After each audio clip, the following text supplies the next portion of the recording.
Hey, I'm Scott Hansen, also known as Tycho, and I wanted to give you a look around my studio.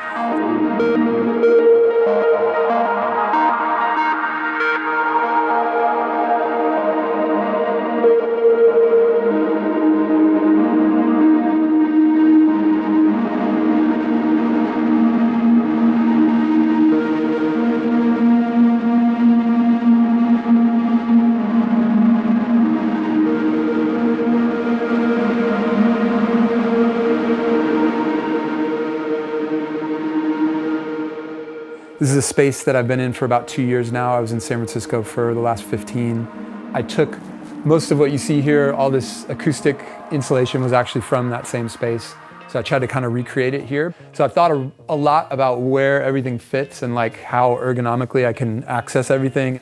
Obviously, let's start with the computer. This is where I spend obviously most of the time, and my primary instrument I would consider as the computer. Obviously, I use a ton of VSTIs. You look around, you see a lot of hardware, which I use a lot, but I think 75% of the stuff is actually effects in the box and instruments in the box and drums and all those things. So the computer was the most important part, to have an ergonomic setup here. Headphone amp, I use headphones a lot, even though I love these monitors. The headphones are a little bit more honest a lot of the time. So yeah, I got a keyboard here, always need to have the controller. I have this, I built this custom mechanical keyboard controller for Reaper so that I never have to touch the mouse and keyboard if I don't want while I'm recording. The idea is like a tape machine and it's tactile and there's muscle memory, so I can kind of not even look at it and just be like hitting things. I use Console 1 by Softtube. Made the biggest difference in my workflow of anything software or hardware that I've ever got.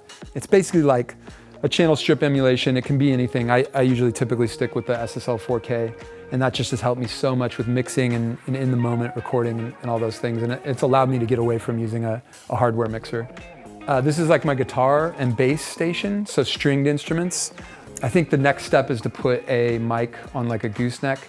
For acoustic guitar, I usually have to still pull out the thing, but the idea was I wanted to be able to come over here, have the guitar hooked to the side. I just feel like it used to take like 10 minutes to set up my guitar stuff, and by then the inspiration was gone. So I've mounted a Bogner Duende amp inside a 3U case because I don't use the cab for it. I use a UA aux. And this also has a line out, so you can take straight out of the amp and go straight into the computer, which is pretty cool. This is my main front end mono pedal board. You'll notice I have 3 decos in here. That's my favorite pedal of all time, I think. I think it's just a great front end. If you don't have an analog preamp, I think, and you're just wanting to do guitar synths, this is incredible. The Chase Bliss stuff, Joel makes like the most incredible pedals. This is my favorite delay of all time, the Tonal Recall. I always use the Diamond. I touch it like lightly on the way in with some comp. This is the new UA Starlight, which is great echo. This one is GFI system, the Specular Tempest. It's like their multi-effect delay and reverb. And then these Origins are just crazy. This is a compressor, but this thing, it can be like a plexi. It's got the silicon and the valve sides. It's so versatile. So I don't get my drive out of this. I just use this as like they call it, kind of like a pedal platform mode, like where you're just touching, some harmonics. And then I'll use this to really dial in the sound. So basically this is just kind of acting as the foundation, and this is doing all the like carving and driving and all that stuff. And then I have the Kemper here. I use the Kemper for all of like Epoch era stuff and a lot of weather. And I love it. It's got its own sound and it's beautiful, and synths sound great through it and guitars sound great through it. I still do use it here and there, but I found the Bogner plus the UA just feels a little bit more lifelike to my ear because, half of it is actually an amp. I use the 6176 for bass most of the time. I also use the Origin bass rig if I want that amp sound, but I kind of like this because I get the DI and then I can do all the shaping in the box with like BX's Ampeg plugin. So yeah, that's kind of like my guitar world, and I put it kind of at a space where when I sit at it, it's like a little desk.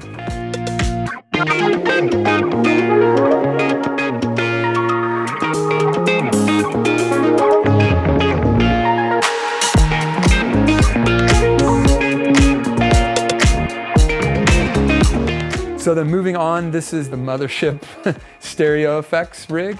Every synth in the studio and every effect and every preamp come to a head here. So this is the switchboard where you can make any synth go to any effect and then end up at any preamp that you want. So that allows me to basically capture the DI and then jumper out to the stereo effects and then have a 3-channel or 4-channel or 6, depending on if you're using guitar or whatever. So usually I'll run my guitars and synths mono into this. And I like to hit the volante first because it will convert from the mono to the stereo. It'll, you know, if I'm using a mono synth. I like the Flint as a front end because it has the tremolo, can just do some interesting things. You know, kind of basically if you turn the reverb on here, it's actually pre-tremolo, so you'll just hear that reverb get volume gated. And then the Big Sky has always been my favorite reverb of all time, both out of the box and in the box, because they have the plugin now. I find myself using the plugin more just because it allows me a lot more flexibility after the fact. This is the GFI, the Specular Tempest. This does this really cool pitch shifted delay that I love, and it also has one of the coolest, it's not supposed to be a spring reverb, but it kind of scratches the itch of spring reverb. So I always run those, and I run them all through a deco and do the flanging at this stage. I like to flange reverbs. And then I go through the analog heat for like that final drive, and like I'll basically blast the Big Sky or the Flint, like a huge long reverb, and then run it through the analog heat, put it on high pass filter with some resonance, so you get that kind of just the top end, and then just drive it really hard. And you'll get this super grainy, distorted like soundscape. And then I'll finally hit the auto bam. And this is like an algorithmic reverb, kind of like a 224 lexicon vibe, I guess you would say, but it can also do some other things. This is like the widest, most stereo, like when you're wearing headphones, this reverb sounds like, you know, most reverbs are like this, and this thing like goes back here. That's the only way I can describe it, is like, I don't know how they do it, it's weird. And then I can patch this in at any point in that chain. And this is the Ursa Major, which is just like the SST 282, which is the original one that he made. It's just like a really grainy digital. It can do great reverb, it can do great delay. It's the sound that you hear a lot on like probably Dive. It's most of like the sounds that you're hearing on there when you're hearing that really dark, like Hours. This is a big part of that sound.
It's funny, like I know synths are like a huge thing and like a huge part of my sound, but like for some reason I'm always more excited about like the outboard.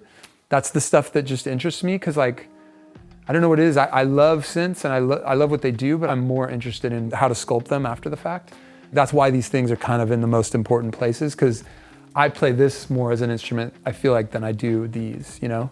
I just am creating really simple sounds with these and then doing most of the interesting stuff after the fact. But that being said, this is one of my favorite modern synths, the Moog Matriarch. It's just a beautiful synth with a really interesting architecture, which is very similar to the Korg Monopoly, which is the synth I learned on, the first analog synth I ever had. So this can do the round robin arpeggiation mode where it steps through the oscillators. My first delay outboard was the Moger pedal. So this is very reminiscent of that, but I think way beyond it, the analog delay on here. And this also has all the CV ins and outs, so I like to have it here, and I have a lot of the CV patched here to like the Analog 4 or to the Prodigy and all that kind of stuff. Then, of course, in the most important place is the Mini Moog Model D. This is an original. I think this is like an early 80s based on the serial. I feel like I use this probably the most on anything. This is all over Dive. It's all over every record. It's my favorite synth of all time, and it just feels like it wants to write lead melodies.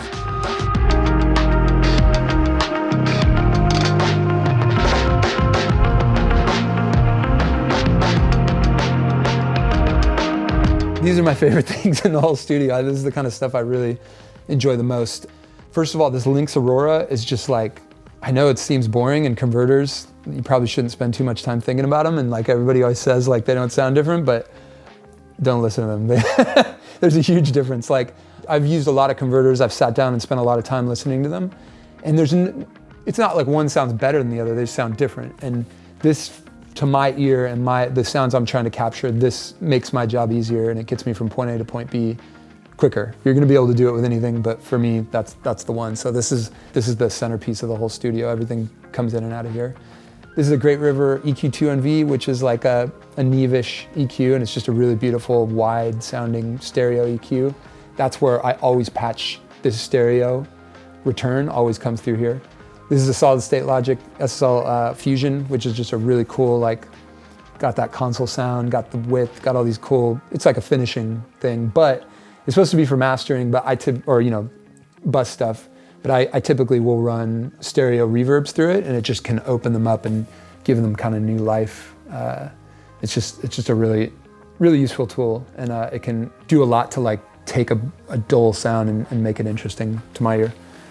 And then preamps are kind of my thing, always been my thing. Like, I love using and abusing preamps. These are my original 1076 Neve modules, which are essentially 1073s with detented switches as opposed to potentiometers for the controls, so like they click. So it's great because for patch recall, you just know you're at the 7th click instead of like, trying to turn the pot. So yeah, these are great. You can grind stuff up. They're great for bass. They're great for DI guitar. I can make a guitar sound like an amp just with this. They're really versatile, and then they're just incredible with microphone sources. Then these are the modern, I feel like I love having these here because this is Neve. He did these. These are kind of like his AMEC days. These are based on TLAs, like transformer-like amplifiers, which are super low distortion. And I feel like these were the culmination of all his years of development. This is where he ended up, and they're just incredible sounding. They can do color and they can do like harmonics, but they're just so clean and like pristine, but with an organic element to them that I just love the balance they strike. And then he did these right before he passed away. I think this is one of his last projects, and these were the Shelford series. They basically took, from what I understood, each EQ point is kind of from a different generation. They picked like the best, it's like a best of. And then they've got the diode bridge compressor on them, which is just like, it's just so gooey and rich, and like everything you run through them. So they're great because they're like a modern take on this, and they just have their own vibe, and they're huge in stereo. So like, if you can run some stereo effects, or I'll run the aux through those, the stereo outs of it, and you get this movement because the compressors, I don't have them linked. So you get this cool like stereo effect going on, and they just sound big. They sound like a console.